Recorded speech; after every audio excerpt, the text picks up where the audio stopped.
പെണ്ണിനെ കാണാൻ പോകുന്ന മിഠായി കൊടുക്കൽ കഴിഞ്ഞാൽ പിന്നെ നിശ്ചയം, പിന്നെ അങ്ങോട്ട് പോകലെ ഇങ്ങോട്ട് പോകലെ, ഇതിനൊക്കെ ചെക്കനാ പൈസ എടുക്കേണ്ടത്, ആൺകുട്ടിയാണ് ഇതൊക്കെ എടുക്കേണ്ടത്. ഇനി അതൊക്കെ കഴിഞ്ഞ് ഡ്രസ്സ് എടുക്കലോ, ആ ഡ്രസ്സ് എടുക്കലാണ് ഏറ്റവും വലിയ കടം വരുന്നത്. ഇപ്പോൾ 1 ലക്ഷത്തിൽ കുറഞ്ഞ ഡ്രസ്സ്, കല്യാണ ഡ്രസ്സ് 1 ലക്ഷത്തിൽ കുറഞ്ഞതാണെങ്കിൽ ഇത് എത്ര ലക്ഷത്തിന് എന്ന ചോദ്യം തന്നെ.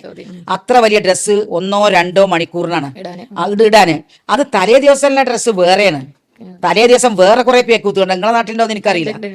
എന്റെ ടീച്ചറെ മെഹന്തി, ഹൽദി, അറബിക് കല്യാണം, അതൊക്കെ അറിയില്ലേ? അറബിക് കല്യാണം, ഗുലാബി നൈറ്റ്, അള്ളാഹുവേ എന്തൊക്കെ പിന്നെ നൈറ്റുകൾ അവരുണ്ടാക്കണത്. എവിടുന്നാണ് ഈ നൈറ്റൊക്കെ കിട്ടിയത് എന്നുള്ളതാണ്. നോക്കി ഞാനൊരു ദിവസം നേരിട്ട് അനുഭവിച്ചതാണ്. ഞാനൊരു കടയിൽ ചെന്ന് കയറിയതാണ്. അപ്പോൾ ഒരു 70 വയസ്സായ ഉമ്മക്ക് മാക്സി തരെയാണ്. എന്ത് മാക്സിയാണ് വേണ്ടതെന്ന് അറിയോ? മഞ്ഞ നിറത്തിലെ മാക്സി. അവരുടെ വീട്ടിൽ പിറ്റേ ദിവസം മകന്റെ മോളെ കല്യാണം കഴിക്കുക, കെട്ടിച്ചു കൊടുക്കുകയാണ്. അവിടെ പിറ്റേ ദിവസം ഇടാനുള്ള മഞ്ഞ ഒരു മാക്സിക്ക് 75 വയസ്സായ ഉമ്മാനെ കൊണ്ടുവരാൻ തരയുന്നത്. ആ വീട്ടിൽ അന്ന് കത്തിക്കുന്ന ബൾബ് മുഴുവനും മഞ്ഞ. ഈ മഞ്ഞ മാക്സി ഇടണം, കാരണം അത്രയും വയസ്സായതാണ് അത്. അതിന് മാക്സി മാത്രം സാരി എടുക്കേണ്ടവർ സാരി മഞ്ഞ, അതുപോലെ തന്നെ മാക്സി മഞ്ഞ, അങ്ങനെയുള്ള എല്ലാ വസ്തുക്കളും മഞ്ഞ. ഇത് മഞ്ഞ കല്യാണം. പിന്നെ ഒരു മൈലാഞ്ചി ഉണ്ട്. മൈലാഞ്ചി ഇടല് വയസ്സായ എല്ലാമാരും ബാപ്പാനും കണ്ണ് കണ്ടില്ലെങ്കിൽ ആ മൈലാഞ്ചി മുഴുവനും എല്ലാവരും ഇടണം.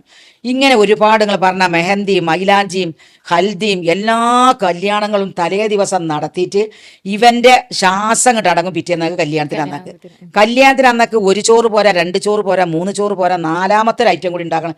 ഇനി അതൊന്നും പോരെങ്കിൽ പൊറാട്ടയും പത്തിരി ലോകത്തുള്ള എല്ലാ വസ്തുക്കളും അവിടെ നിരത്തുകയാണ് ചെയ്യുന്നത്. ഇതിനൊക്കെ പണം എവിടുന്ന ചെക്ക ഉണ്ടാക്കുന്നത്? ഈ ചെക്കൻ്റെ കയ്യിൽ തന്നെ, ഈ ആൺകുട്ട കയ്യിൽ തന്നെ ഈ പണം ഇറങ്ങണം. അല്ലാതെ ഉമ്മയും ബാപ്പാൻ്റെ വീട്ടിലൊന്നും എടുക്കാനൊന്നുമില്ല. അതിൽ പെങ്ങന്മാർ അളിയന്മാരൊന്നും കൊടുത്ത് കൊട്ടി കൊടുക്കൂല. ഇനി അഥവാ അന്ന് സഹായിച്ചാൽ തന്നെ കണക്ക് പറഞ്ഞ് പിറ്റേത്തെ മാസത്തിൽ അല്ലെങ്കിൽ അവനൊരു കുട്ടീനെങ്കിൽ അതിനെ കെട്ടിക്കുമ്പോൾ ചോദിക്കുകയും ചെയ്യും. ഇങ്ങനെ കടം വരുത്തുകയാണ് ആൺകുട്ടികളുടെ മേൽ നമ്മൾ ഉമ്മമാരത് ഉണ്ടാക്കുന്നത്. ഈ നമ്മൾ പറഞ്ഞാൽ ഞങ്ങളുടെ നാട്ടിൽ പറയാൻ വെച്ചെങ്കിൽ ഈ പൊന്നാരെന്നറിയാലോ, ഈ പൊന്നാര ഉണ്ടാക്കുന്ന മുഴുവനും സ്ത്രീകളാണ്, ഉമ്മമാരാണ്. ഒന്നുകിൽ ആൺകുട്ടിൻ്റെ ഉമ്മ, അതല്ലെങ്കിൽ ആൺകുട്ടിയുടെ പെങ്ങന്മാർ. ഇവർ 2 കൂട്ടരല്ലാത്തവർ ആരും ഒരു വാപ്പി നാളെ മെഹന്തി വേണമെന്ന് ഇവിടെ നിന്ന് നമ്മുടെ നാട്ടിലൊന്നും ഒരു വാപ്പിയും പറയുക മെഹന്തി വേണമെന്ന്, മൈലാജി വേണമെന്ന്, അല്ലെങ്കിൽ ഹൽദി വേണമെന്ന്. ഇതൊക്കെ ഉണ്ടാക്കണം നമ്മളമ്മമാരെ. എന്താ കാരണം? അങ്ങേ വീട്ടിൽ ആയിഷാന്റെ വീട്ടിലുണ്ടാക്കി, അല്ലെങ്കിൽ പിന്നെ ഇവരെ റുക്കിയാന്റെ വീട്ടിലുണ്ടാക്കി, നമ്മളെ വീട്ടിൽ എങ്ങനെ ഉണ്ടാക്കാതിരിക്കാൻ? പൊങ്ങച്ചാണ്.